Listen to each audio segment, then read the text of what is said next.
Peace, brothers and sisters in humanity. I'm back for another video, and today I'm going to show you how a person, okay, can change dramatically just because he started thinking for himself.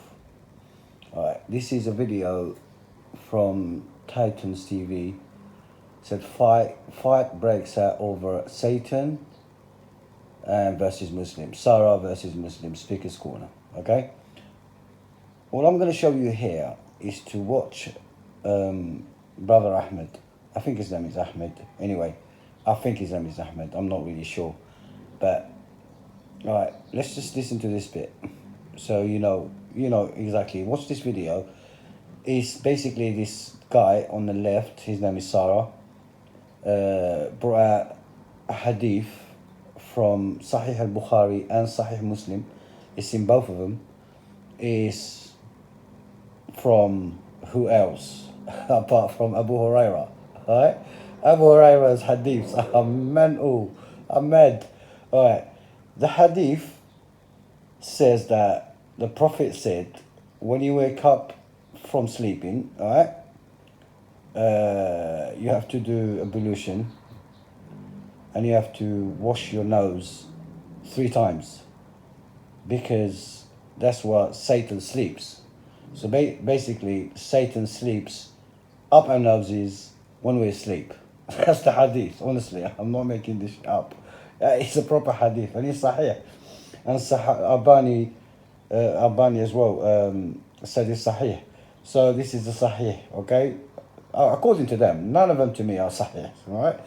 Anything doesn't relate to the Quran, to me is not sahih, right? This is one of them, right? So Sarah brought this hadith, and the brother Ahmed, I think, is basically debating him. Let's have a look. Give me a second, let's go to more.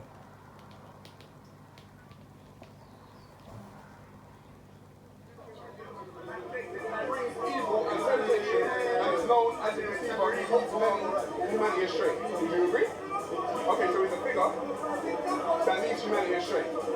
So what's in your nose last night, that figure? Do you have to feel that figure? No, I'll ask you a question. No, but you said. Was that figure in your nose last night? Could have been. And did you blow him out this morning? Could have been, I don't know. He could have been in your nose. I don't know. You accept that Satan could have been in your nose last night? If that is what the hadith says and it's 100% authentic, yes. Do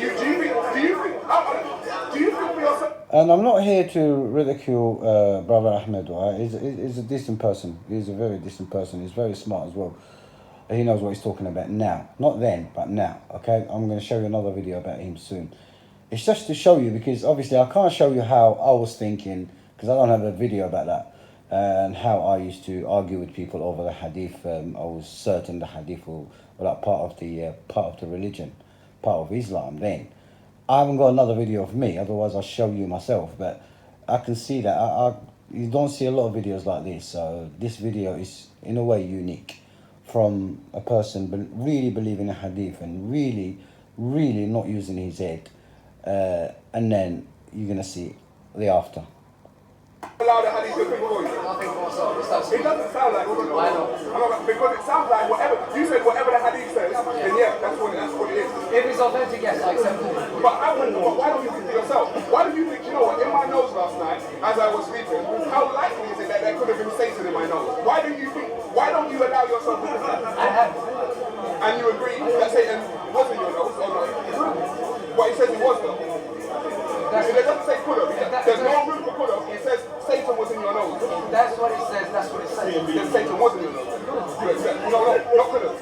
There's no could have. I'll read it again. It's not for definite. I'll read it again. It's not for definite that it has to be. Sahih Bukhari, volume 4, 54, book 516. What's the point of you? But wait, if you don't believe in God or Satan, the Prophet said, if anyone arouses from sleep and performs the ablution, he should wash his nose by putting water in it and then blowing it out thrice, 3 times. Because Satan has stayed in the upper part of his nose all... I mean, if you want to carry on watch this video, and then Ahmed and that guy at the back telling him that's not a Bukhari, and he's trying to make him think that he made that shit up, alright? And he didn't. The hadith is in the Bukhari and is in Muslim as well, you know what I'm saying? but they're trying to change the tactic, okay? Because they're embarrassed, because they don't know, because embarrassed about that. They don't know how to explain it. They probably never heard of it, but they are actually trying to defend it, all right? All right. So that's what you believe. Wait, do you believe in God? Wait, stop. No, I'm not switching. I'm not switching. If you don't believe in God, don't switch. I'm not. I'm staying on the point. I'm not. If you don't believe in God, nor do you believe in Satan, what relevance does this question hold to you? What relevance would my answer hold to you? It will mean nothing. All you do We're is just not. confirming whether or not you hold that to be true or not. I believe in God, and I also believe that this is Satan. And whatever the Quran and Hadith says is a fact, period. What about the one about washing your hands? What about the one about washing your hands? You know, this shows you don't actually think for yourself. You're not allowed. Why? You're not allowed. Why? But basically, whatever the book says is the truth. You see here, he said, Brother Ahmed, I think it's Ahmed. Sorry if your name is not Ahmed. I'm sorry, mate. I don't mean to. But he said, I believe in the Quran and the Hadith. This is when he was a Sunni, all right?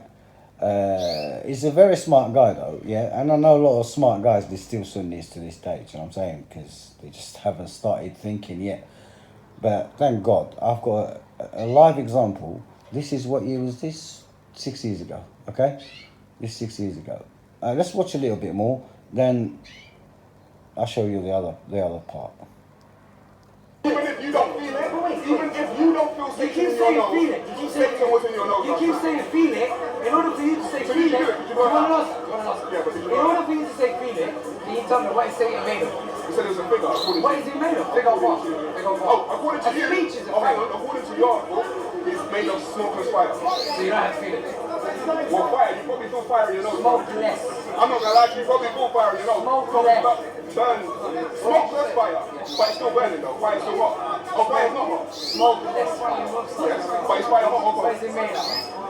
Smokeless fire. It's made out of smoke. Not fire. Smoke less fire. Bottom line, smoke less fire, but you don't have to feel it. You don't have to feel it. If God wants, He can make it so I don't feel it. You sound really crazy. No, but you could. You don't have to feel it. So hang on. So you're telling me that if you had smokeless fire in your nose, you wouldn't feel it? If I had Satan in my nose and God decided that I don't feel it, I don't feel it. I can't have this conversation. It's pointless. Why is it pointless? What, can God I'm not do talking what to he a wants? crazy man. It's Can pointless. God not do what he wants? It's pointless. Can God not do what he wants? I'm talking to what God wants to do. That's a get out clause. That's the back door we run out of. God can do what he wants. What? He can put the earth on the back of that. He can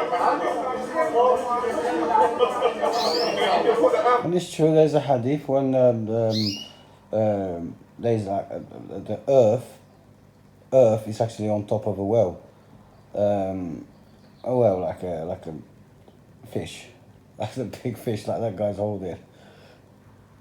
That's life. You can do whatever you want. You can set the sun in the muddy water and the muddy Life stream. is something you invented now.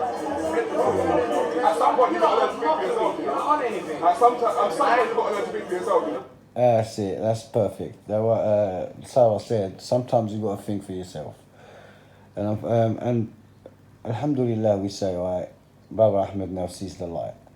And I'll show you a difference. The second part of this video. Now, this channel called Content Over Everything, that was 4 years ago. So that was 2 years after that video I just showed you. Look what happens here. Look what the same person that used your brain, he used his head, right? When he thought, he start thinking for himself. Look what happens. Look at the change. Look at the hidayah, man. Look, just listen. Okie dokie. Here we go. Alright. Basically, let me just clarify my intention for the viewers. My intention is merely to represent the Quran fairly. Unfortunately, what has happened is that many people have used verses out of context and decided to attach narratives, which is completely unjust. Now, one of these verses, as a matter of fact, one of these common ideas is that obey Allah and obey the Messenger deals with two separate sources. Now, we all know that words have definitions. We cannot make words mean whatever we want willy-nilly. The definition of a messenger is one who delivers a message. Period. Secondly, this idea of obey Allah and obey the messenger means two separate sources. These are people that are entertaining an idea that is completely impossible. Alright, if you don't get this, right? Now, the brother believes in the Quran only, right? He does not believe in the Hadith anymore, right? After probably done his research. Obviously, there's 2 years gap. So, between the 2 years, something happened, alright?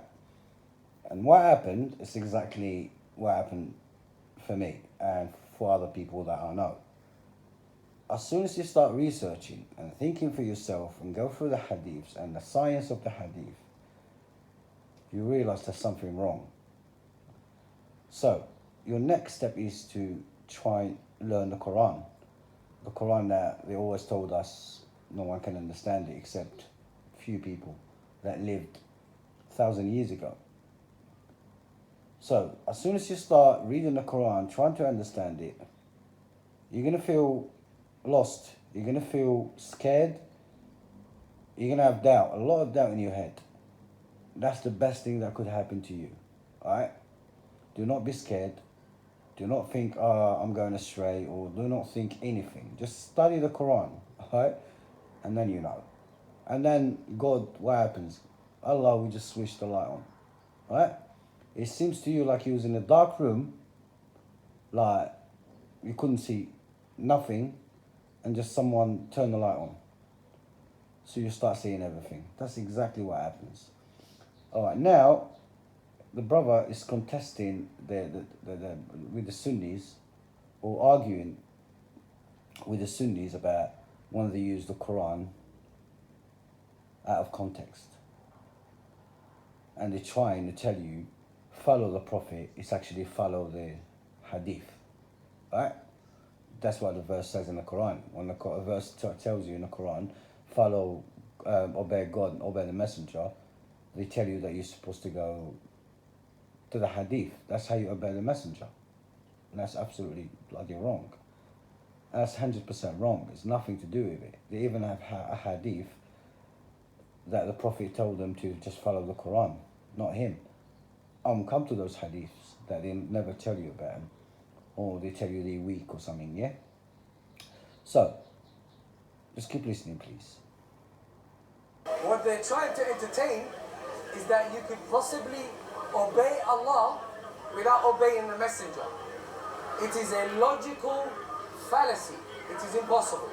Because in order for you to obey Allah, you would have to get the message from the Messenger. Yeah, absolutely. You can never obey Allah without obeying the Messenger. It is literally not possible. So that whole concept of obey Allah means the Quran, obey the Messenger means something else. You would have to give your entire intellect away. It is not possible. It's true though, isn't it? It's true. But they're trying to make you think that it's possible, which is not possible. I can't follow a dead man. I can't. How do I obey a dead man? He's dead. How do I obey him? They tell you, you obey him with a hadith, but the hadith it was written like 400 years after he was dead, right? And everyone around him was dead. And you're telling me that from a person to a person, from person to a person, like Chinese whispers. I don't even know them people. I haven't lived with them. I don't know if they're proper or not. I don't even know if they're Muslim or they existed or they just made up stories. I don't know. And then when you go into the hadith, you try and read the hadith and understand the hadith and learn all the science behind it and all that. You're going to see crap like the devil slips up your nose and then the earth is on the well and the prophet is a womanizer. Thousands of them. Just Terrible hadiths, right? And the things that they say haram and in the Quran is not haram, and they call them fatawi and all that against the Quran, and you think, hang on a minute, mate, hang on, that's not right. You know what I'm saying? God will not contradict himself. God wouldn't leave he tells you his book is fully detailed, and then he leaves things out of the book. That's how you start asking questions, you know what I mean? And then you wake up. And then you get guided by God. That's what happens. And then you're going to feel so different. You're going to wish you learned all this when you was way young. You would have led a different life, trust me. You will see everything, mate. You will understand everything. You will not be scared. You will not be frightened. You will not have doubt ever again. Ever. I'm talking about ever, mate. You know what I mean? You have a peaceful life. You have a good life. No trouble in your life. You in peace. You live in peace. You be happy. You be great. You start doing everything differently. That's what happens. That's what happens when the light comes on. And you can see it for yourself. There you go. This is an example we should all follow, you Sunnis. The brother is very smart. You should listen to him. He knows what he's talking about. You know what I mean? He makes sense. Logic, like I believe in logic. Just sense of logic, that's all. Don't tell me fairy tale stories. Please, alright? Logic. Things that go with the Quran, you know what I mean? The Quran says something and the Hadith says something entirely different. You can tell this is like a book written to cover the truth. That's what it is. All these Hadiths were put there to cover the truth, which is the Quran.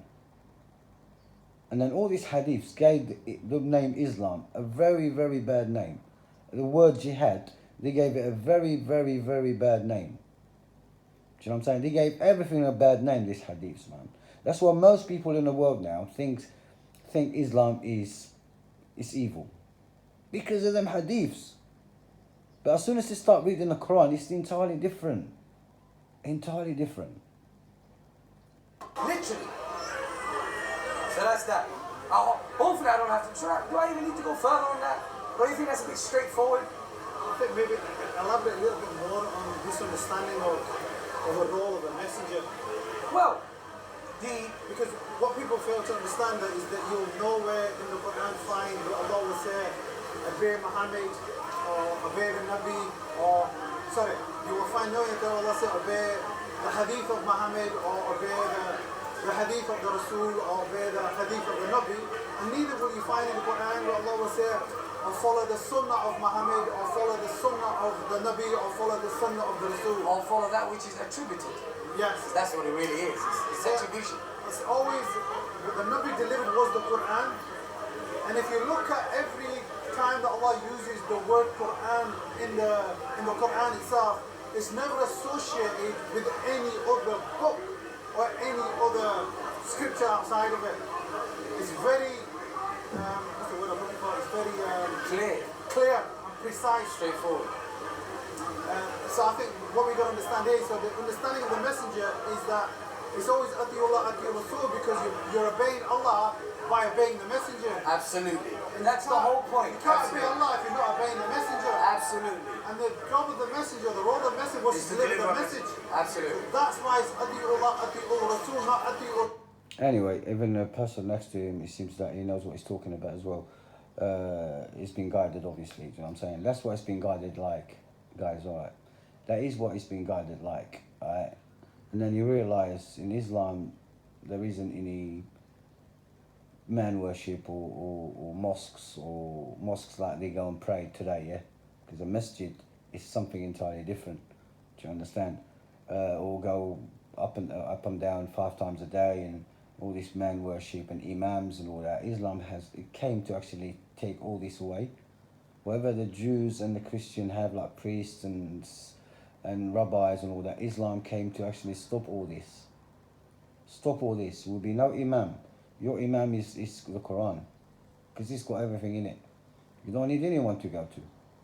You don't need anyone to go to explain nothing to you. The Quran explains everything by itself. That's what I'm saying. Alright, peace out, guys. I just thought this is something good, probably to help wake some people up. Alright, peace out.